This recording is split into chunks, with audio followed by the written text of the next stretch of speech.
Welcome to the Legalpreneur podcast. I'm your host, Andrea Sager, and I'm dedicated to covering common legal issues for small business owners and just how some of the world's most elite entrepreneurs have handled legal issues themselves. In true attorney fashion, the information in this episode is not legal advice. This is for informational purposes only, and you should always consult with your attorney before implementing any of the information. Now, on to the show. Hey there, welcome back. I am so excited for today's interview because it is very timely, and I know that this will actually resonate with many of you. I know that there are many small businesses that will not recover from this time, and I know that there are many small business owners, whether as a business or as an individual, will have to file for bankruptcy. And I love today's interview because it is with Scott Aaron, who himself has had to file for bankruptcy, personal bankruptcy. So he talks about the decision to file for bankruptcy, talks about how he got himself into that situation, and now where he is on the other side. And we talk about a lot of timely subjects, a lot of timely topics. And I know that you guys will get a lot out of this. And I just want to say this, if you are somebody that is thinking about filing for bankruptcy as an individual or as a business owner, it is nothing to be ashamed of. It is nothing to be fearful of. I mean, nobody wants to go through it, but just be grateful that we're in a time that allows you to do something such as file for bankruptcy and still be able to come out as a success on the other side, because Scott is very, very successful. He is now a paid speaker. He gets paid to speak all over the country now after having to file for bankruptcy from a former business. So I want you to really listen to every single bit of this interview, eat it all up, take it all in, and make sure to tag us both on Instagram and tell us what you liked most about this episode. I think there's going to be quite a few of you, but seriously, I know that this will resonate with a lot of you because I know I've had tons of clients reach out to me, but I know there's so many more that haven't reached out to me because they're fearful of judgment or whatever because of the possibility of having to file for bankruptcy. No judgment. Do what you got to do. Nobody needs to know, and come out on the other side. And trust me, you are not alone. If that is you right now, you are not alone. So enjoy this episode. Please tell me what you think. Now, before we get on to the episode, don't forget to text me. I am just putting in a friendly reminder to text me 832-225-3164. Text me the word podcast, and you can text me whatever else you want. We can just chat if you want. Of course, this does not create an attorney-client relationship, but I will send you all the details on any giveaways, any specials, new episodes, because of course you don't want to miss any gold that is here on the show. All right, don't forget, text me 832-225-3164. All right, here we go. Welcome to the show, Scott Aaron. I know that you guys listening are in for a treat today because Scott Aaron is the LinkedIn expert. He is the expert on teaching network marketing. Trust me, he is your go-to expert. Thank you so much for joining me. Well, Andrea, when I heard that your podcast was coming out, and I was really grateful that you were able to be a guest on mine last year, which was amazing. And I heard that you released your podcast, and I said, listen, if you could need any support, I can be of any service. I would love to jump on, and I'm just truly grateful for you and the opportunity to be here. Absolutely. And I know that we have some good stories for the listeners. But before we get there, go ahead and tell the audience about you, your past, how you got to where you are today. Well, that is a very loaded question. I do talks on just my story, but I will kind of give you the summary. So I've been psychologically unemployable basically since birth. Same. I come from a long lineage of entrepreneurs, so I've always seen family run their own businesses and never really thought I was going to run my own business until it was kind of forced on me. So the long and the short, when I was 18 going on 19, my father had made some bad business decisions with a company that he was working with. and it landed him in federal prison for 2.5 years. I did not know that. Yeah. So it was an insurance fraud case for a physical rehabilitation company. He was managing multiple offices, and the guy who owned the company was obviously a shyster. And my father got kind of sucked into the whole thing, and really was just doing the best he could. Kind of knew things were not being done right, but I think when you're in the midst of things, you never think you're going to get in trouble. But the case ended up being worth about $9.5 million of insurance fraud. So it was pretty hefty. And when my father went away, when he knew that obviously the demise of what he had done was going to obviously get the best of him, he left that company because it closed down. And he saw an opportunity to not only do something that he loved, but to leave something to the family. So there was a failing fitness club in downtown Philadelphia called Old City Ironworks. It was only about 2 years old. It opened in 1995, and this was around 97, going into 1998.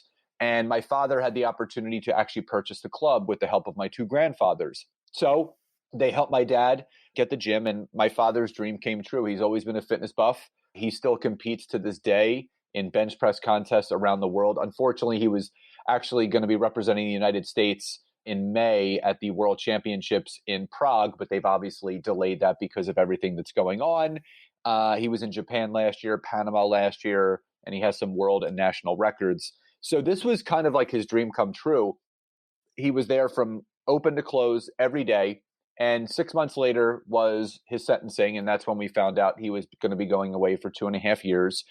And I was just coming off my freshman year at the University of Pittsburgh. And my father said, listen, you're not going back. Number one, your grades suck. Number two, you have to run the gym.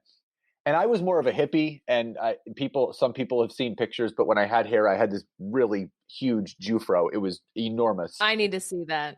Yeah, I'll post some pictures, but I used to just travel around the country listening and following a band called Fish. That's basically what I did. I was a little fish head. So were you a fitness buff at this time?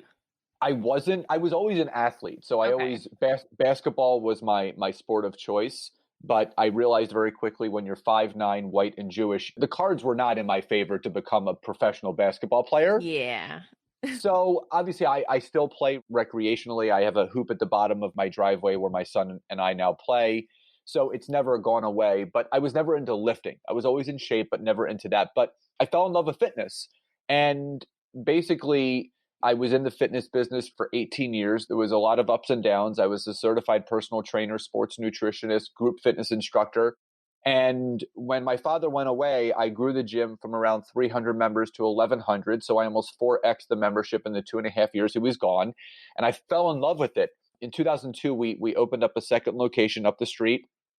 2003, we were offered $1 million to buy both gyms by another family, which we took the deal. So I became a millionaire at 24, just personal trained for about a year. And then a year later, 2004 into 2005, my father got the itch to start another gym again. So we went on the outskirts of Philadelphia, just outside of the art museum, and opened up our third and final location. And that's where we basically spent the remaining 12 years in the fitness industry. And because of my father's past, my parents didn't really have credit to finance and get the gym started, and I did.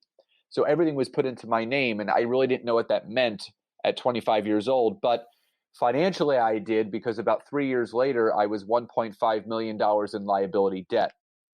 Again, I always tell people that you're dealt hands in life, and sometimes they look really good and sometimes they look pretty bad. But you always have to kind of move forward. So I pushed harder with the personal training. And on a personal note, I also went through some personal relationship struggles between 2009 and 2015. I was married and divorced twice. My second marriage left me with one of the greatest gifts, which is now my 7.5-year-old little boy, Taylor. But I also learned a lot about emotional maturity, but also about myself. And that obviously allowed me to attract the woman of my dreams into my life, Nancy, and we're getting married later this year. And one of the biggest turning points was in 2013 when I did say yes to network marketing. And, like I said, I've always been psychologically unemployable. I don't believe in Ponzi's or pyramids. I believe in creating as much wealth as you can. And I dove in head first. And between 2013 and 2015, I was able to create enough residual income where I was able to start cutting back on my personal training. My father and I did have a falling out in that process because two things happened. Number one, I went to go sell a property that I owned in downtown Philadelphia, and at closing, instead of me getting a check for $35,000, which was the equity that I was pulling out of the house in the sale, I got a check for $837 because what I didn't know is I signed a legal document years before that was using my house as collateral for the gym's equipment. So when I sold my house, the bank basically took whatever money was left owed to the equipment, paid it off, and I was left with a little under $900. At that point, my father and I kind of broke partnership. He went on his way. I kept the gym. We didn't speak for about a year and a half. Things are great now. We're back to father and son the way that it should always have been. And I think we're both really grateful for the journey. Later that year, I was sifting through some documents because now that like my ears were perked and I'm like, let me see what else is going on here. I found a document and it was the lease of the gym. And I had just re-signed for another 5 years. And on the last page, I saw it said guarantor and it had my name above it. And for those that don't own a brick and mortar, what it means when you're the personal guarantor of a lease, you are financially responsible for every single dollar that's owed to that lease, whether the business continues or fails. So I had a decision to make. And the gym at this point, the building was falling apart. My landlord had no money whatsoever to put back into this gym and the building. I met with my business attorney and he said, listen, you have two choices. Number one, you can continue moving forward. And at this point, I had just started my LinkedIn coaching practice, which was starting to really grow. My network marketing business was still growing. He goes, you can use your two streams of income and keep funneling them into the gym to keep it afloat, or you can file for personal bankruptcy.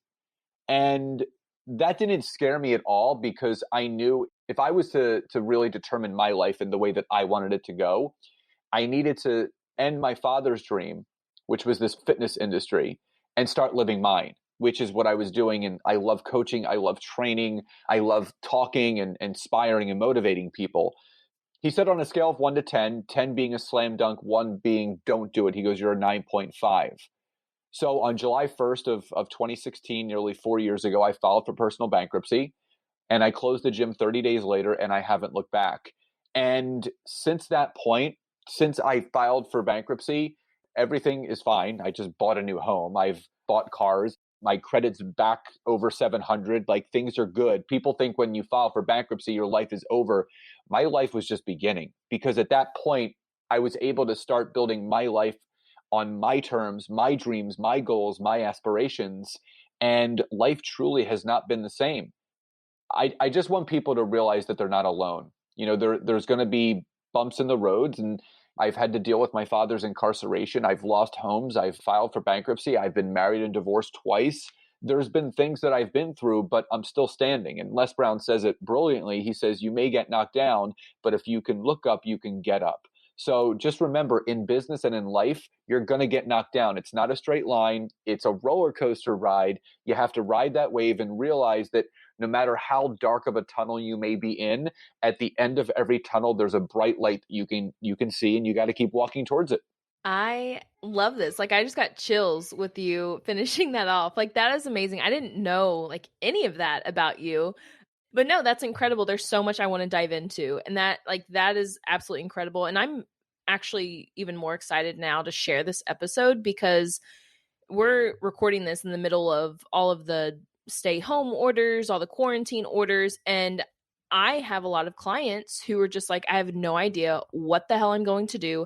A lot of them are stuck in leases. I work with a lot of brick and mortar retail businesses. And I've had a couple of them come to me and they're like, I don't know what to do. I'm on the verge of bankruptcy. And of course, everybody thinks your life is over when you're filing for bankruptcy. But I love how you just explained this and basically said, look, it's not the end of the world. It's just you're getting a new beginning. And so I'm curious because I know that there are going to be people listening to this that are on the verge of bankruptcy or thinking about it. Now, from a practical perspective, how long really did bankruptcy affect your financial picture as far as like credit? I know they have like a normal, it'll really hurt you for this amount of time. It'll be on your credit report for this amount of time. But I know once they see your overall picture, it's different. Yeah. So for people that don't know, when you file, there's a big difference between filing for personal, Chapter 10, Chapter 7, Chapter 11.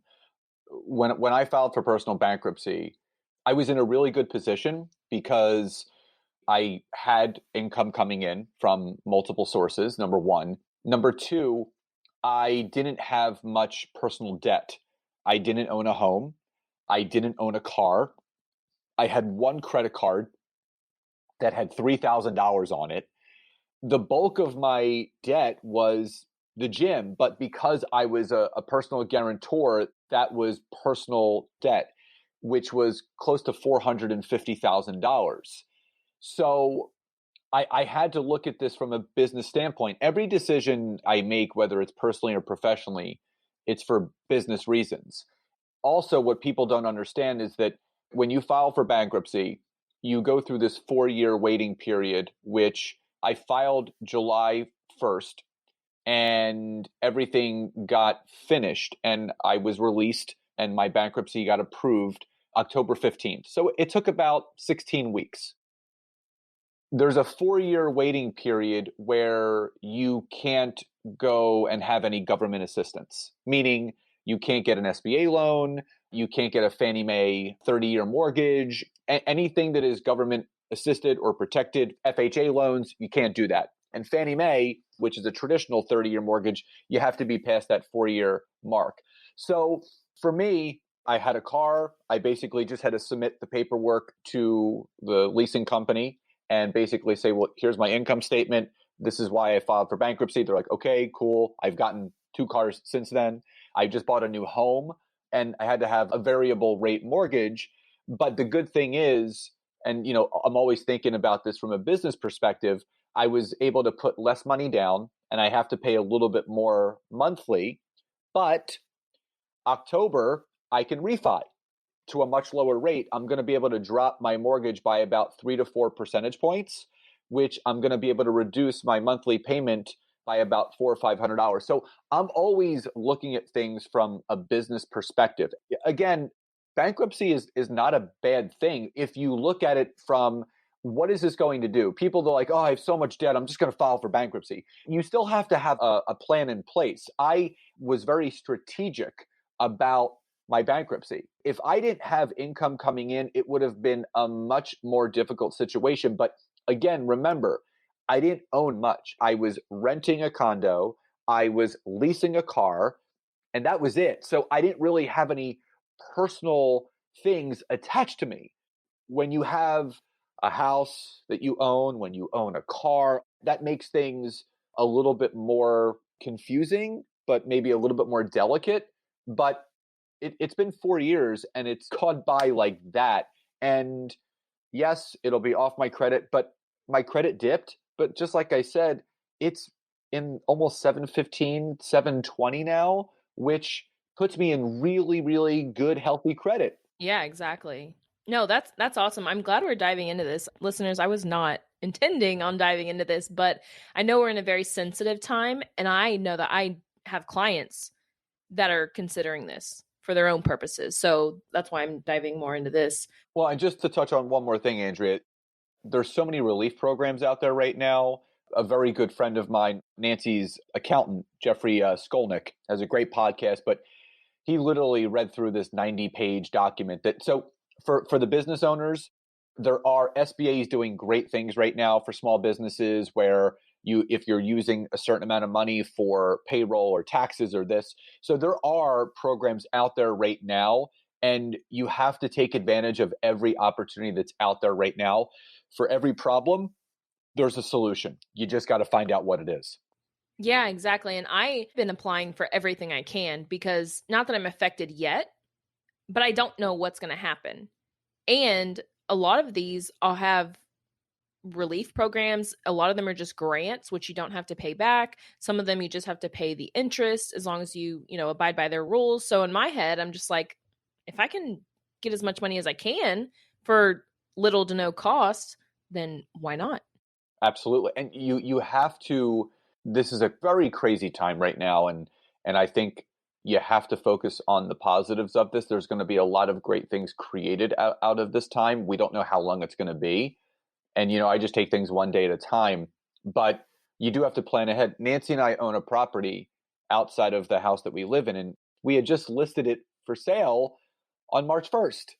And we had open houses, we had showings, and the real estate market is done. Yeah. So we're now making business plans for that. We're actually going to refi that house to lower the mortgage payment. And we're also going to put it back on the market for rent. So if we can have someone else, because it might be easier for right now for people that they might say, you know what, I don't want to buy yet. Let me rent for another year or two. Yep. So now our property becomes attractive because they don't have to buy it. They can just rent it, buy some time. They can basically pay our mortgage. And then next year, after all is said and done, after whoever rents it moves out, then we can relist the house and we're not stuck paying two different mortgages. Yeah. Me and my husband actually almost bought a house a couple of weeks ago, literally like days before we saw this house. And we're like, oh my gosh, this is amazing. And we always do like little, really cosmetic flips on every house that we've had, nothing crazy. And we saw like the house. We're like, oh, this is perfect. And then we're like, maybe we should wait a second. Yeah. We just don't know where anything is going to be. My fiance said this to me last night. She goes, what I really love about us is that we always have a plan B, C, and D, because we had to pay both mortgages this month, which, no one wants to pay two mortgages, but it is what it is. And we're grateful we have the income to do that. But I said, okay. I said, I don't want to do that every month if we don't have to. I said, no one's buying houses right now. I said, why don't we refi, lower the payment, number one. Number two, let's put it up for rent and see what we can get. So no matter what's going on with whoever's listening to this personally or professionally, you have to start thinking ahead. You can't stay stuck in the moment because whatever's happening is happening. You have to keep planning, kind of think of ways and inventive things that you can then do to get you through this time and allow it to flow like water instead of putting dams up like a beaver does where you're stopping the flow of water. Yeah, no, exactly. Exactly. So it sounds like you've had a number of opportunities to work with an attorney through your business. I've had a lot of attorneys in my life. Yeah, you've done it all. You've had the business attorney, I'm sure you had a bankruptcy attorney. I had a bankruptcy attorney, business attorney. I had a patents and licensing attorney. I had a general liability attorney. I've had divorce attorneys. I've worked with a lot.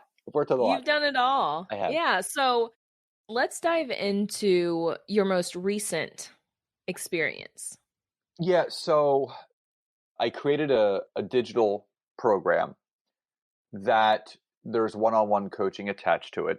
And I didn't really know about digital product liability and protection.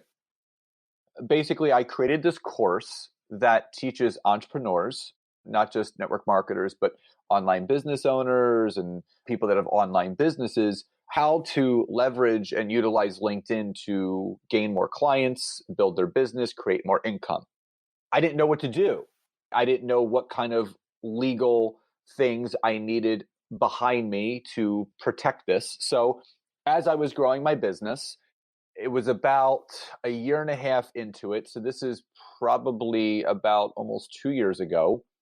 One of my clients reached out to me and he said, can you give me a call? I got to talk to you about something. And I said, okay. So I called him and I said, what's up? And he goes, listen, I'm going to send you a link.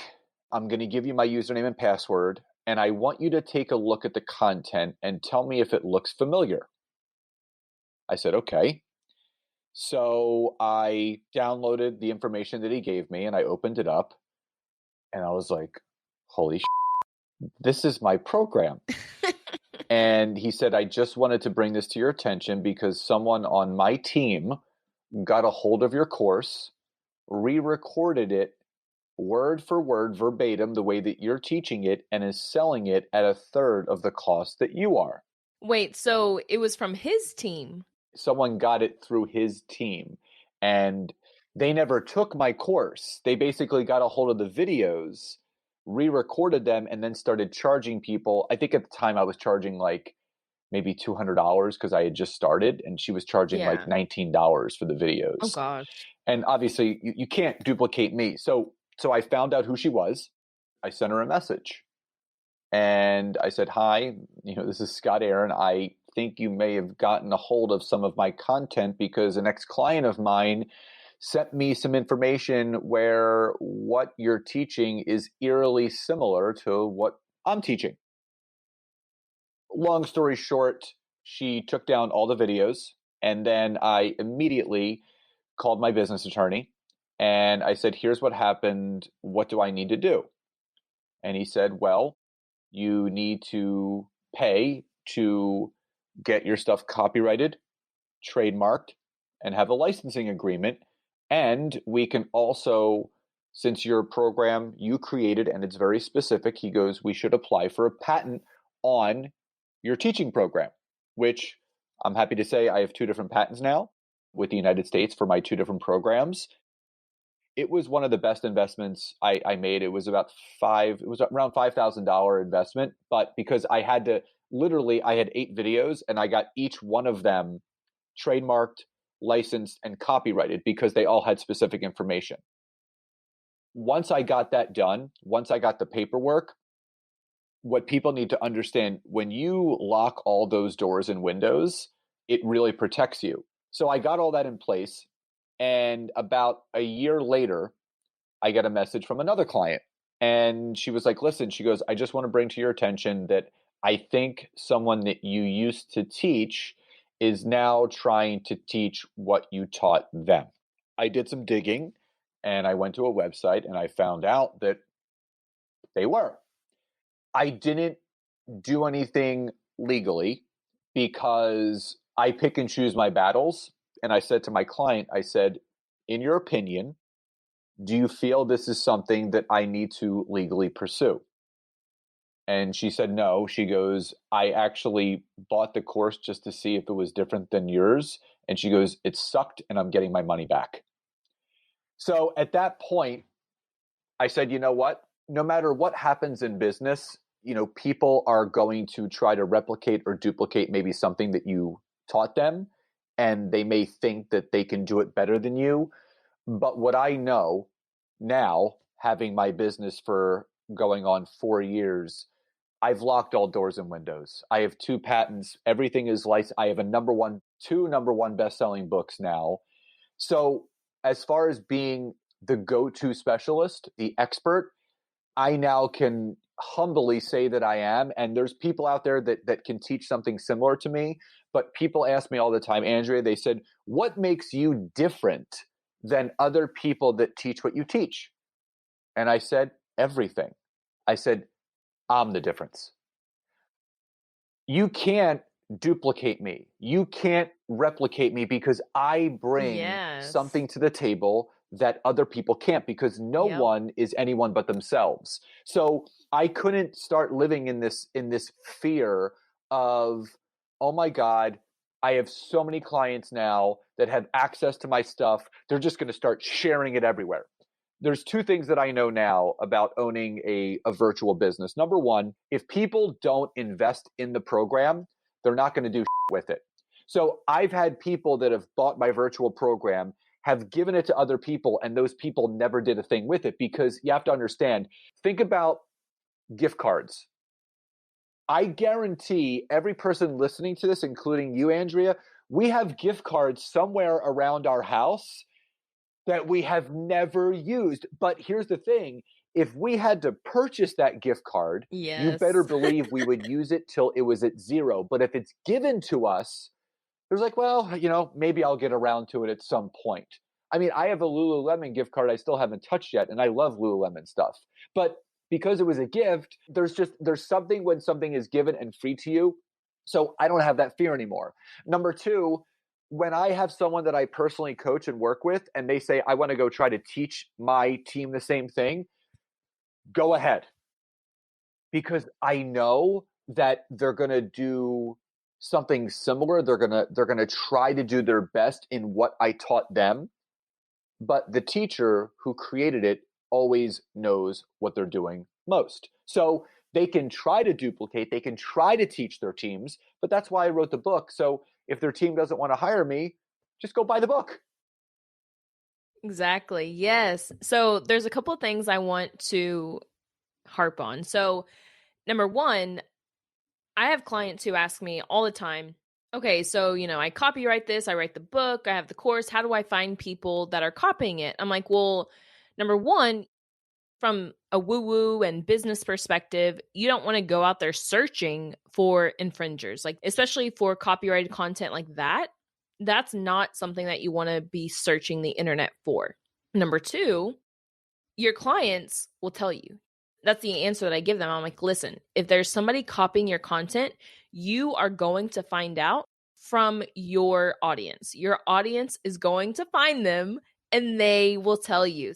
So it's a little different for photos and my designer clients. That's stuff that we can easily find, and that's not an issue. When it comes to books and courses, your audience will tell you. That is 100% what I tell my clients when they ask, because I don't want them to think they have to find infringers. And, especially from the woo-woo perspective, it's like, why waste your energy on that? Your energy is best spent creating and building your business instead of looking for infringers.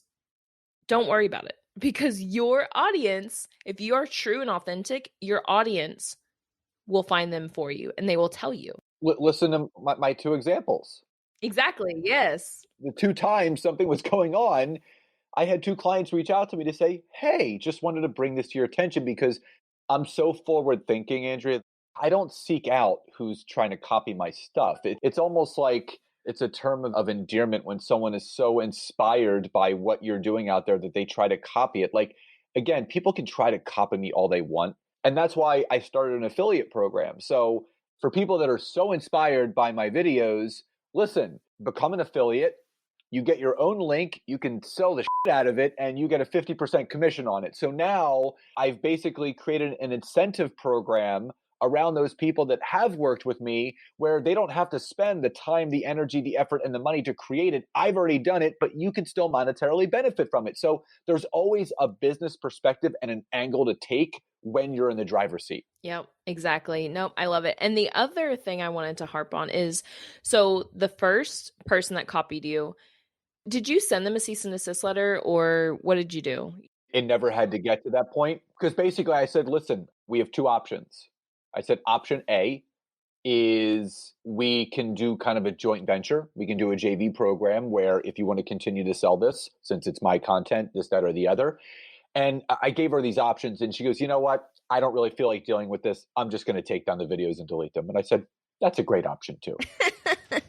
The other one, even though this person started teaching something similar to me, she actually was one of my first recommendations on my LinkedIn profile. So someone that's teaching it, they're recommending me as someone that took my course. So it always comes back to me anyway. So I wanted to become the industry expert. And if anyone goes to my LinkedIn profile, there's close to 400 written recommendations of people that I've worked with over the years that say, yes, this guy knows what he's doing. So I knew the more that I progressed forward, the more that I became the industry expert, they would just go away.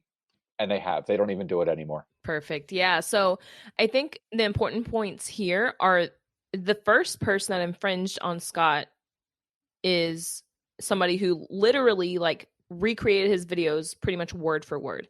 That is the definition of copyright infringement. Even if you re-record it yourself, create your own videos, if you are copying the same content, that is copyright infringement.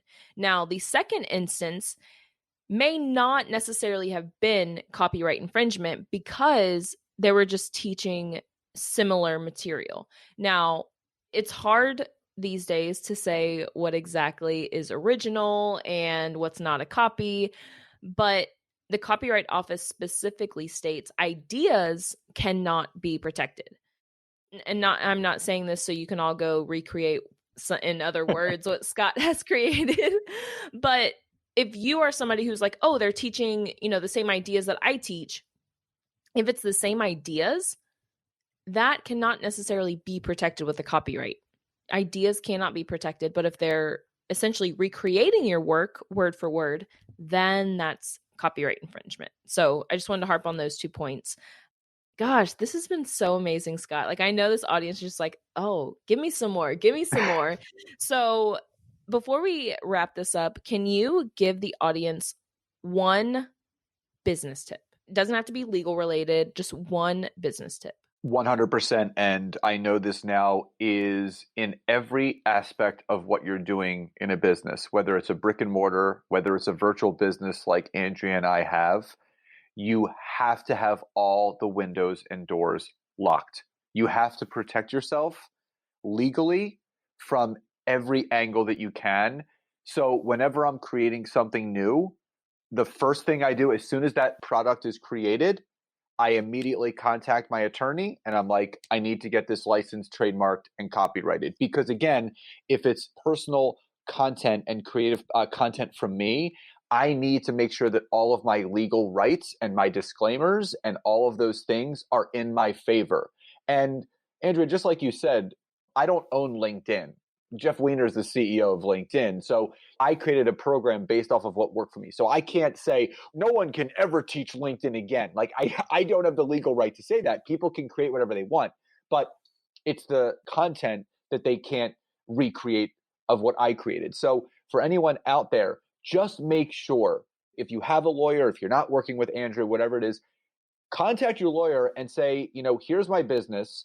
Is there anything legally I need to still protect myself for or from? Because for me, I didn't have anything copyrighted before that person copied my content. And I had to go through that experience to realize, like, I don't ever want that to ever happen again. So you learn from your mistakes. I thought, I'm just going to create these videos and I'm just going to start selling them. I don't need to do any. No, it's part of your business. You need to be legally protected the entire time. So always make sure at a foundational level, every window and door is locked to protect you and your business and your content. Yes, I love it. I love it. I love it. Thank you so much, Scott. This has been so amazing.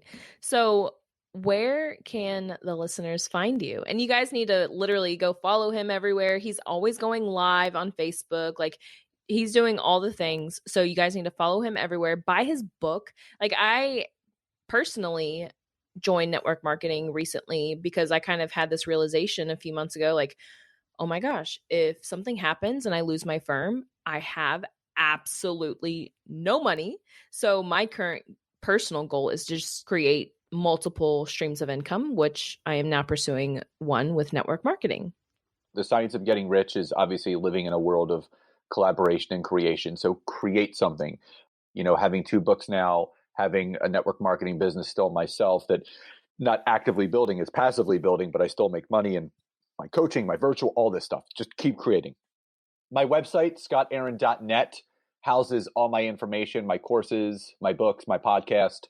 I am very omnipresent on social media, as Andrea said. So Scott Aaron, you can find me on Facebook and LinkedIn, Instagram. It's at Scott Aaron LinkedIn. And I love connecting with people. I consider myself a human connection expert. It's what I did for 65,000 hours of my life, working one-on-one with people in between my coaching practice now and personal training. So I love people. I love helping people. I love getting people uncomfortable to push them to their greatness, and to just let people know whenever you are listening to this, we may be going through a dark time and you may not see the light at the end of the tunnel, but there is one. You just have to keep moving forward, whether it's a millimeter or a mile, and you'll get exactly where you deserve to be. Yes, I love it. Thank you so much, Scott. I cannot wait for the listeners to hear this. Thank you so much again for having me. Alrighty, see you guys next time. If you found this information helpful, I would be so grateful if you could share it with a fellow business owner, and it doesn't cost anything to rate, review, or subscribe to the show. Your support helps me reach more listeners, which allows me to support more business owners in their entrepreneurial journey. I'll see you next episode.